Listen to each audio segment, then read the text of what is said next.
Have you ever paused in the middle of your day, not because someone insulted you, not because the world came crashing down, but because of something you told yourself? That quiet, biting voice that whispers, "You're not doing enough. You're not smart enough. You're just not enough." You smile on the outside, but deep down you're carrying the weight of your own harshest judgments. And the worst part? You've gotten so used to it that you barely notice it anymore. That voice isn't a stranger. It's your inner critic. And for far too many of us, it has been running the show. But what if I told you that voice isn't yours? Not really. What if that inner critic isn't the truth, but a collection of old stories, outdated beliefs, painful echoes from the past? And what if, starting today, you had the power to stop listening, to start healing, and to build a new voice inside you? This video isn't just another motivational talk, it's a wake-up call. Because there comes a moment in life, maybe even this moment, where you realize that the biggest thing standing between you and the life you desire is how you speak to yourself when no one else is around. Healing your inner critic isn't optional, it's essential. It's the foundation for confidence. It's the doorway to peace. It's the missing step between who you are and who you could be. We're diving deep today. We'll explore where that voice came from, how it gained power over you, and more importantly, how you take that power back.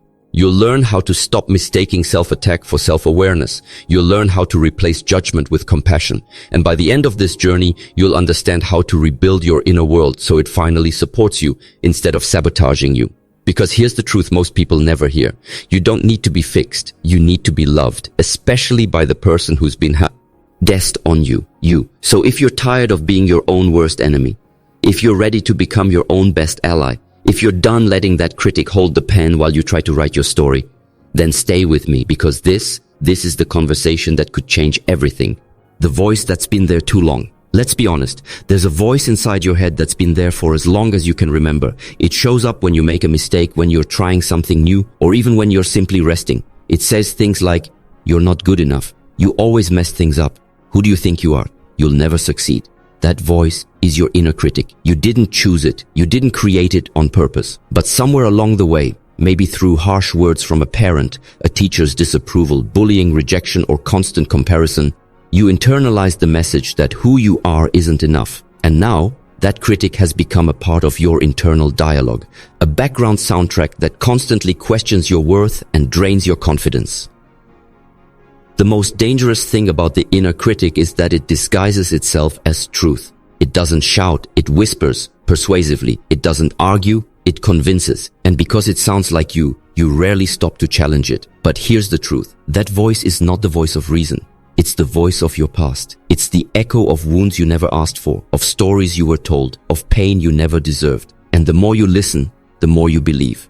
The more you believe, the more you shrink. And slowly, your self-image becomes shaped not by who you are, but by what that voice says. Here's why healing your inner critic is essential. Because until you do, no matter how much you achieve, you'll feel like it's not enough. You'll sabotage opportunities. You'll stay silent when you should speak. You'll overwork to earn validation. You'll settle in relationships, in careers, in life, because deep down you don't think you deserve more. That's not humility. That's emotional imprisonment. But here's the good news. You are not your inner critic. You are the one who hears it, which means you can also confront it, challenge it, and eventually heal it. Healing starts with awareness. It starts by noticing that voice when it shows up and saying, "Wait, that's not truth, that's fear, that's pain, that's conditioning." It continues with compassion. Instead of battling the critic with more judgment, you begin to meet it with understanding. You realize it came from a place of wanting to protect you. But now it's hurting you more than it's helping. And most importantly, it evolves with practice. Because healing is not about silencing that voice overnight. It's about gradually turning down its volume and turning up the voice of love, worth, and truth. You've lived long enough with a critic in your head. Now it's time to awaken the coach, the encourager, the nurturer, the part of you that says, "You are already enough, and you always were." Understanding where the critic comes from. Before you can heal your inner critic, you have to understand it. That critical voice inside you didn't appear out of nowhere. It was formed, shaped, and embedded into your mind, often without your permission and long before you had the power to resist it. The inner critic is born in childhood, when your mind is wide open, absorbing everything like a sponge. If someone constantly told you to try harder, stop being lazy, not be so emotional, or that you'd never be enough, your brain began recording those messages as truths. Even if the people around you didn't mean harm, their words and actions left impressions. And over time, those impressions became your inner narrative. Sometimes it was a parent or caregiver who was hard to please. Sometimes it was a teacher who made you feel small. Other times it came from bullying, rejection, or even cultural and social messages that subtly taught you that you had to earn your worth. Eventually, their voices became your voice. You internalized that criticism to protect yourself. You thought, if I criticize myself first, no one else can hurt me. You thought, if I keep improving, maybe they'll finally love me. And that's the paradox of the inner critic. It was born as a survival mechanism. It tried to keep you safe. It tried to prepare you for disappointment. It tried to protect you from pain by demanding perfection. But now, that same voice is suffocating you. It no longer protects you. It limits you. It no longer prepares you. It paralyzes you. And the worst part is, you've probably mistaken it for your own wisdom. That voice that says, don't try, you'll fail, or you're not special, or no one cares what you think. You think that's your gut talking, but it's not. It's the ghost of old wounds playing on repeat. So how do you begin to break free? By separating who you are from what you learned to believe. Your inner critic is not your true self. It's a pattern, a loop, a leftover voice from people who may have been unhealed themselves. You are not broken. You are conditioned. And conditioning can be unlearned. Start asking, whose voice is this really? When did I first start believing this about myself? What was I trying to survive when this voice first showed up? These questions aren't meant to place blame. They're meant to bring clarity. Because awareness is the beginning of transformation. When you understand where your critic came from, you realize you weren't born doubting yourself. You were taught to. And if it was taught, it can be untaught. If it was planted, it can be uprooted. If it was inherited, it can be released. You get to choose what stays in your mind. You get to rewrite your internal story. And it all starts with understanding that your inner critic is not your destiny. It's just your history. And history can be healed. The damage of chronic self-criticism. Let's talk about the silent destroyer that lives in so many minds. Chronic self-criticism. This isn't just about having a bad day or feeling insecure once in a while. This is about the habitual inner war, the relentless judgment, the mental beatdowns, the constant feeling that no matter what you do, it's never enough. And it's exhausting. You might not even notice it anymore because it's become so normal. But it's there when you look in the mirror and immediately notice what you hate. When you succeed but tell yourself, it still wasn't good enough. When you make a mistake and think, of course I messed it up. I always do. This voice, this critic, isn't just a nuisance. It's corrosive. It eats away at your confidence. It weakens your resilience. It silences your creativity. And worst of all, it convinces you to shrink when life is calling you to expand. You start avoiding opportunities because you fear failure. You stay in unhealthy relationships because you don't believe you deserve better. You procrastinate because you're paralyzed by perfectionism. All of that stems from one root, the belief that you are not enough. And that belief, constantly reinforced by your inner critic, creates a cage you can't see, but always feel. What's worse, chronic self-criticism often disguises itself as motivation. You think tearing yourself down will make you try harder. You believe that by being hard on yourself, you're holding yourself to a higher standard. But here's the truth. You cannot punish yourself into greatness. You cannot hate yourself into healing. You cannot criticize yourself into confidence. Imagine a child learning to walk. They fall, they wobble, they try again. Now imagine if every time they fell, someone yelled, "You're pathetic, you'll never get it right." Would that child learn faster or shut down? Now think about how often you've done the same to yourself. The damage of chronic self-criticism is not just emotional. It becomes physical, mental, and even spiritual. Studies have shown that excessive self-criticism leads to increased stress, anxiety, depression, and lowered immune function. It literally makes you sick. And the saddest part, you're not even hearing your voice. You're hearing the echo of someone else's pain, internalized as your own. But you don't have to keep living like this. You don't have to keep tearing yourself apart to prove your worth. You can begin to heal. You can learn to encourage yourself the way you encourage others. You can start building a voice inside you that nurtures instead of destroys. Because once you stop being your own enemy, you become unstoppable. So ask yourself, what would change in your life if you stopped criticizing yourself and started supporting yourself instead? The answer to that question is where your healing begins. Replacing criticism with compassion. You've spent years listening to the voice that tears you down. Now it's time to introduce a new voice, one that builds you up. A voice rooted not in fear, but in compassion. Because here's what you must understand. You will never grow in the soil of self-hate. You can only flourish in the light of self-compassion.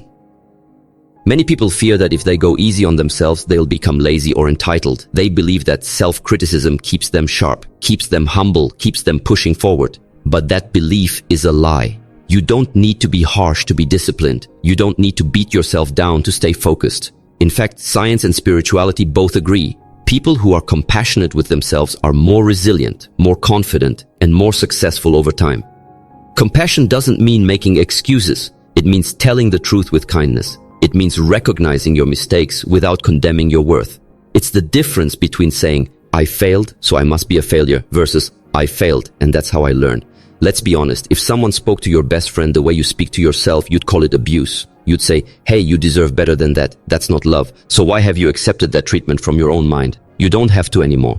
You can start replacing criticism with compassion through conscious practice. And yes, it takes effort. But every time you respond to your struggle with understanding instead of attack, you are literally rewiring your brain. You're changing the script. Here's how you start. Catch the critic in action. When that harsh thought pops up, I always mess things up. No one will ever love me. I'm such a failure. Pause. Breathe. Ask yourself, is this the truth or just an old wound speaking? Speak back with compassion. Respo. And to yourself like you would to someone you love. You might say, I'm doing the best I can, or mistakes are part of the process, or even just, I deserve to be kind to myself. Practice daily affirmations. Not the fake kind that make you cringe, but real, grounded reminders of your humanity. Say things like, I am enough as I am. I am learning, not failing. I'm worthy of love, even in my imperfect moments. It won't feel natural at first. You've had years of self-criticism. This is new. But every act of compassion is a small rebellion against your old programming. You are not weak for being kind to yourself. You are wise, you are strong. You are choosing to parent the parts of you that were once left unheard, unloved, and unseen. And in doing so, you begin to heal the critic, not by silencing it with force, but by surrounding it with a voice it never expected. Love. The daily habits that heal. Healing your inner critic isn't a one-time event. It's a daily commitment to show up for yourself in a different way, with more awareness, with more intention, and with more love. And while it may feel overwhelming to change that internal voice, the truth is, big healing happens through small, consistent actions. Let's get one thing clear. Your inner critic thrives on autopilot. It feeds off your unconscious habits, your default self-talk, and your passive acceptance of its judgments. So, to begin healing it, you need to create new conscious rituals, practices that remind your mind every single day that you are safe, worthy, and evolving. Here are 3 powerful habits you can start right now that truly shift the way you relate to yourself. 1. Name the critic. It sounds simple, but it's profound. When you name the inner critic, you separate it from your identity. Call it something light if you want, like the judge, perfectionist Pam, or doubt Dan. This creates emotional distance. Now, when that harsh voice shows up saying, you're such a failure, you can say, oh, there goes doubt Dan again. Thanks for your opinion, but I'm choosing differently today. It might seem silly at first, but this practice gives you power. It turns unconscious self-attack into a moment of awareness, and awareness is where transformation begins. The journal with compassion. At the end of the day, most of us replay what went wrong. We obsess over the awkward moment, the mistake, the thing we wish we did differently. But rarely do we pause to acknowledge what we did right. So here's a practice. Every night, write down 3 things you're proud of, even if they seem small. I showed up today even when I felt anxious. I made time for myself. I caught myself before spiraling into negative thinking. This isn't about toxic positivity. It's about balanced perspective. It's training your brain to notice growth, not just gaps. Over time, this helps rebuild the inner voice into one that encourages rather than critiques. Mirror work. Face yourself with kindness. Yes, it may feel awkward, but standing in front of the mirror, looking into your own eyes and speaking words of love out loud has deep psychological impact. You might say, you're doing better than you think. You are enough, even on your hard days. I've got your back. It's not about believing every word right away. It's about practicing a new tone. Over time, the language of compassion becomes familiar. It becomes your new default. These habits aren't magical, they're intentional. They rewire your mind through repetition. And every time you choose compassion over criticism, you're not just healing, you're evolving. Remember, you didn't develop the inner critic overnight, and you won't transform it overnight either. But with each small habit, each loving word, each conscious choice, you're taking your power back. Day by day, breath by breath, you're becoming your own safe space. Building self-worth from the inside out. Let's make something clear. Your self-worth is not a reward you earn. It's not something you chase after like a prize at the end of a finish line. It's not determined by how many goals you hit, how many people approve of you, or how perfect your performance is. Self-worth is something you decide to own from the inside out. Most of us grew up tying our value to something external. Grades, looks, praise, performance. We were told we were good when we achieved, when we pleased others, when we measured up to someone else's standard. And over time, we learned the dangerous lie. I am only enough when I prove it. But here's the truth, and you need to hear it deeply. You were enough before you ever did anything. You were born worthy. You didn't need to accomplish something to deserve love. You just needed to be. And somewhere along the way, you forgot that. Not because you're weak, but because the world trained you to forget. So how do you rebuild self-worth when it's been worn down by years of self-criticism? You start by deciding that your worth is not up for debate. You reclaim it. You stop tying it to the opinions of others. You stop treating yourself like a project that constantly needs fixing. You start showing up for yourself like someone who matters, not because of what you do, but because of who you are. That means making decisions based on your values, not your fears. It means saying no when your soul needs rest, even if people don't understand. It means not apologizing for taking up space, emotionally, mentally, physically, or spiritually. Self-worth isn't arrogance. It's not pretending you're better than others. It's knowing that your value is non-negotiable, even on your worst days. And here's where the inner critic often fights back. It'll tell you, but you made mistakes, but you failed. You're not like them. And your answer has to be, yes, and I'm still worthy. Because true self-worth includes your flaws, it includes your history, it includes the parts of you that are still healing, and it whispers gently, you are allowed to be a work in progress and still be proud of yourself. You don't need to wait until you feel 100% confident to start building worth. Start where you are. Even if your voice trembles, even if your belief is fragile, start affirming that your value is internal, immovable, unconditional. And watch how everything shifts. Your relationships improve because you stop tolerating disrespect.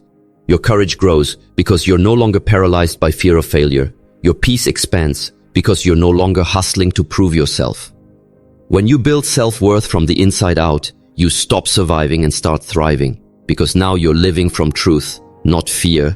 Setting boundaries with inner and outer voices. Healing your inner critic is not just an internal journey, it's also about changing your environment, because the voices around you often become the voices within you. If you're constantly surrounded by people who criticize, dismiss, or invalidate you, then your inner critic isn't just a habit, it's being fed every day. You might heal in private, but if you return to toxic conversations, toxic relationships, and toxic spaces, you're reopening the very wounds you're trying to close. So healing must include this bold, powerful step, setting boundaries. That means learning to say, I don't receive that. I don't agree with that opinion of me. I will not let your voice be louder than my own healing. Boundaries are not walls. They are filters. They don't push love away. They protect love, especially self-love. They're the way you teach people how to treat you. And sometimes they're how you teach yourself how to treat you. Let's start with the external. If there are people in your life who constantly belittle you, mock your growth, or guilt you for changing, you need distance. Even if they're family, even if they've known you forever, even if they say, I'm just being honest. Honesty without compassion is just cruelty. And yes, it's hard. It's hard to step away from the familiar, even when it's painful. But growth requires space, healing requires quiet, and peace requires protection. Now let's talk about the inner voices. The ones no one else hears but you. Even as you practice self-love, the critic will still show up, so you need internal boundaries too. When that voice says, you're not doing enough, you can say, that's not helpful right now, I'm doing my best. When it says, you're falling behind, you can say, I'm on my own timeline. Growth isn't a race. Create a script, literally rear. Write out affirmations or rebuttals to your most common self-attacks. This trains your brain to respond with clarity instead of collapse. Here's a simple but powerful example. Every time your inner critic starts judging you harshly, pause and ask, would I say this to a friend? If the answer is no, then don't say it to yourself. Remember, setting boundaries with your inner critic doesn't mean silencing every thought. It means choosing which thoughts get to stay and which thoughts get to be shown the door. You are the gatekeeper of your mind. You decide what gets in and what gets to stay. And that decision, repeated daily, becomes your healing. Protect your energy, protect your peace, protect your progress. Because nothing grows where it is constantly criticized. But everything flourishes where it is protected, nurtured, and believed in. And that begins when you draw a line and say, from now on, only voices that build me are welcome here, even my own. Becoming your own inner coach. The final step in healing your inner critic is this. You don't just quiet the voice, you replace it. You don't just silence the judgment, you build a new dialogue. A dialogue where you stop being your harshest enemy and start becoming your most powerful ally. You become your own inner coach. Now, let's be clear. This doesn't mean ignoring reality or pretending everything is perfect. A great coach doesn't lie to you, they don't sugarcoat the truth, but they also don't tear you down, belittle your efforts, or make you feel worthless. A great coach calls you forward, not out. They see your flaws, but they speak to your potential. And that's what you need to become. Not a blind cheerleader, but a compassionate, encouraging guide for yourself. You already know what your inner critic sounds like. You always mess up. You're not smart enough. No one cares what you have to say. You'll never change. Now imagine if you could respond with a voice that says, yes, I've stumbled, but I've also gotten back up. Yes, I'm still learning, and that's okay. I may not have it all figured out, but I show up anyway. That's your inner coach speaking. That's the voice you've been missing, and the one you can now create. Here's how to begin. 1. Rehearse encouragement daily. Just like you've rehearsed criticism for years, you now need to practice encouragement. When you feel fear rising, speak like a coach. I've handled worse. I can handle this. I'm growing, and growth is messy. I am not alone in this journey. Speak it out loud if you can. Write it down if you must. The more you hear these new messages, the more familiar they become. Visualize your best self as the voice in your head. Close your eyes and picture the strongest, kindest version of you. Not a perfect version, a present version. Someone who has lived through the storms, learned the lessons, and still chooses love over fear. Now imagine that person speaking into your life every day. That's who you want driving the conversation in your mind. Not the critic from your past, but the coach from your future. 3. Forgive yourself freely. A great coach knows the importance of grace. They don't hold your past against you. They remind you that failure is feedback, that mistakes are part of mastery, that you're allowed to grow without guilt. Forgiveness isn't weakness, it's wisdom. Because when you forgive yourself, you free yourself to move forward. Healing your inner critic isn't about becoming flawless, it's about becoming free. And freedom comes when the loudest voice in your head is one that says, you are capable, you are worthy, you are loved, keep going, I've got you. That voice is you, your healed, rising, unstoppable self, your inner coach. Let it lead.